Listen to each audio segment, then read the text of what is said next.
Well, here we go, folks. She's all re-lettered. Got the unit number on it. Vibrating roller compactor. 12 model. The first one we bought. Got the marquee sticker on here. It's coming up on an anniversary of me losing one of my best friends. But got all new. Got the new, got bow mag new on the front. She's really revamped. I'm glad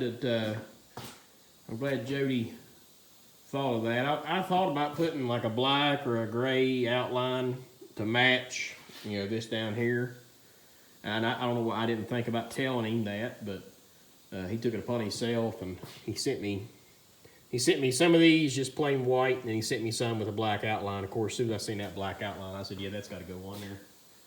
I was going to put this bow mag sticker right here, but then it was going to be on both sides, and I thought it would look kind of goofy looking and going bow mag. So I put it back to the way it was. I may put something up there later. Think about putting one of those, maybe putting a track down this side right here. And I don't know, maybe putting that making dirty look good. But I don't want to double it up, you know. I've already put it back here, so I don't know. I may just put a set of tracks.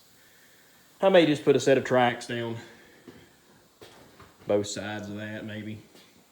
Just to kind of break that yellow up a little bit more. But I really think that looks sharp. I think she really turned out good. I had a CB over here in the drawer. I'm gonna put a CB in it. I've seen a lot of times where a CB would come in handy. I need to get that light out there, don't I? I've seen many times where a CB would come in handy in a roller. Get that light out there. So I'm gonna wire a CB. I'm big on hiding wires and stuff. There's a hole up there already for the coax. I got the coax run out here to my mirror. I'm gonna put me a bracket on that and put my CB antenna out there. And nothing fancy. I think this thing still works. I had a couple of these. They're not real powerful or anything, but I'm not putting a $1 Cobra CB in here now. My cousin Chip, he might feel sorry for me and build me another radio or something for this unit. But anyway, I'm gonna mount that little CB. I'm gonna put it up on top. Up here. I should have showed you that before I got out, but anyway, I'm gonna put it up there out of the way. It ain't gonna be down on a dash. That's just laying right there. I'm not putting it down there. So we're there. I was gonna put a regular radio in here, but I don't think I need a regular radio. We'll put that CB. Can't really see because of the lights, but I'm gonna mount it up underneath on the headliner there. I'm gonna mount it up there. But this thing should do me for a many years. It's ain't got a whole lot of electronics on it. It's got a little Cummins motor. I mean, really, man, take care of it and stuff, and probably no more hours that we put on one in a year. This thing will last me for a long time. So, and for what I rented one this year, the money I spent renting one this year, I could have paid the payments easily and probably saved a lot of money on this one. So I should have bought one of these a long time ago. We got to get us a shop built. One of these, what this right here cost me, I could have almost built a shop. I probably could have paid for 3/4 of the shop. We figure about new shop's gonna cost us about $60,000 probably. And I'm not going crazy of a shop because I want to be able to heat the daggone thing. If you get too crazy, you won't be able to heat it. But that's that's it. She's ready to roll out her. Hopefully I don't cut them tubes. They're not supposed to have tubes in them, but I guarantee they got tubes. Hopefully I don't cut my tubes all to pieces getting this thing out the door, and it takes air and air it all back up and everything's good on that. And I'll get this thing out of here, and we're going to get the tractor in here and do a little bit of work on the farm tractor and clean it up. And I got to do some welding on the deck, weld the deck back together where we got had a lot of cracks and breaks on it. I haven't welded on that. When I first bought that bush hog, I put that brush rail on the back end of it, and I haven't touched it since. So, but you guys have a fantastic day, and this COVID stuff. You know, as most people probably know by now, I ended up catching COVID. I've had it for over a week. Tested for it a week ago today, and I was sick about 3 days.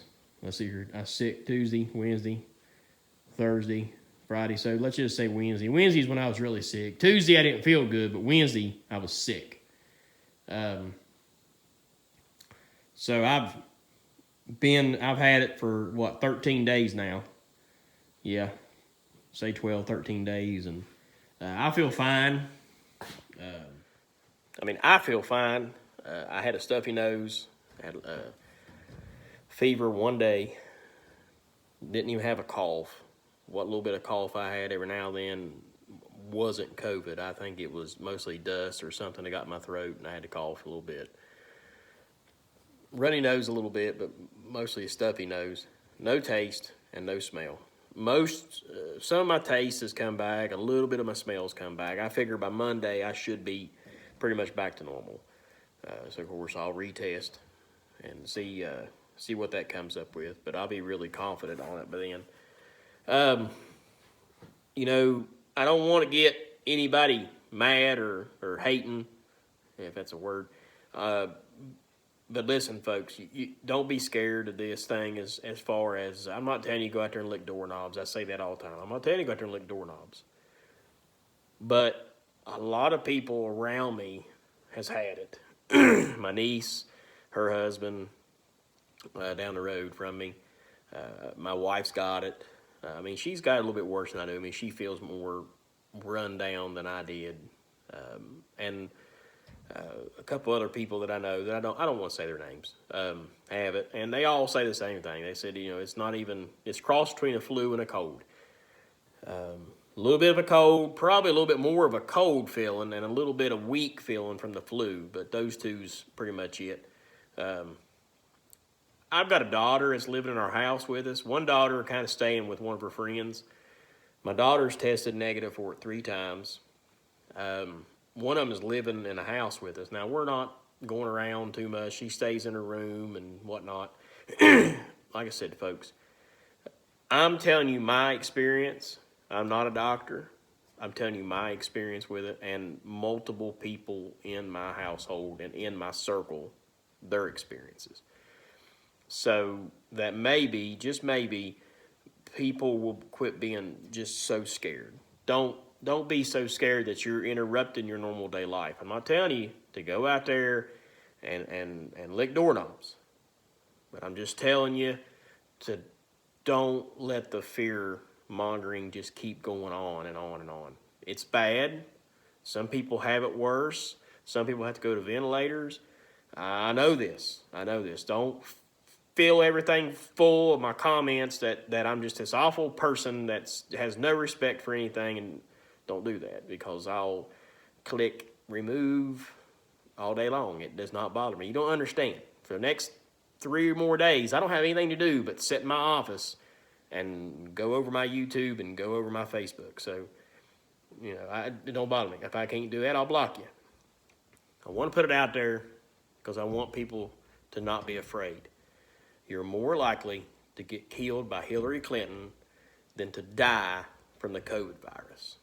There's a long list. Google keeps removing it, but somebody has put out a list about the things that you are more likely to do, to have happen to you, than die from the COVID virus. So just keep that in mind. And, we're Americans. We cannot be told how many people we're allowed to have at our house. We can't be told how many people should be at a funeral. If you want to give us recommendations, fine. Everything's full of recommendations. Recommendations are like buttholes. Everybody's got them, okay? But don't mandate things. Stop the mandate. It's belligerent to me, and there's a lot of people out there that's on that scale of, they want to do something and they want to say something, but they don't want to get into trouble kind of thing. And my whole livelihood is at stake. I mean, I have invested everything that I've had for the last 13, 14, 15 years that I've made. I've invested it into this company. For the once in all the years that I've been in business, I don't own as much as I owe for. So I rely solely on a good economy and the public to be in good health. So yes, it is in my best interest for everybody to be healthy, but I don't want people to be scared. So guys, just take it for what it's worth. I'm just some dumb high school dropout hillbilly that makes a few dollars here and there and does what he can do to make a living. So you guys have a fun-filled weekend, and just remember that it's eventually going to be over. I guess I'm safe now for 6 to 9 months, I guess. I don't have to worry about getting it again for 6 to 9 months. So, whoopee! I don't have to take this vaccine. Have a good day.